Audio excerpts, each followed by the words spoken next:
اور خبر آپ کو دیں گے، وفاقی حکومت نے سائفر تحقیقات روکنے کی درخواستوں کے خلاف لاہور ہائی کورٹ سے رجوع کر لیا ہے۔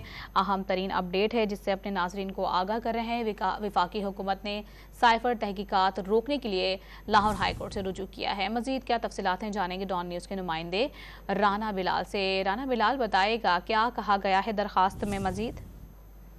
دیکھیں، وفاقی حکومت نے تحقیقات روکنے سے متعلق جو حکم امتناع تھا اسے خارج کروانے کے لیے لاہور ہائی کورٹ میں متفرق درخواست دائر کی ہے، جس پر ہائی کورٹ نے سماعت کرتے ہوئے چیئرمین تحریک انصاف کو 17 جولائی کے لیے نوٹس جاری کر دیا ہے۔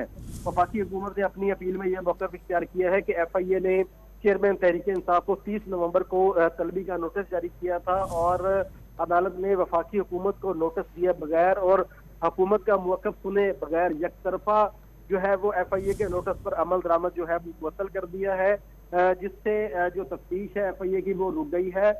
وفاقی حکومت نے ہائی کورٹ سے استدعا کی ہے کہ عدالت 6 دسمبر 2022 کو جاری کیا گیا حکم امتناع واپس لے تاکہ جو سائفر کی تحقیقات ہے ایف آئی اے اس کو آگے بڑھا سکے۔ تو اس حوالے سے مزید کارروائی جو ہے وہ وفاقی حکومت کی درخواست پر 17 جولائی کو ہوگی۔ مزید کارروائی 17 جولائی کو ہوگی۔ تفصیلات بتا رہے تھے رانا بلال، بہت شکریہ آپ کا۔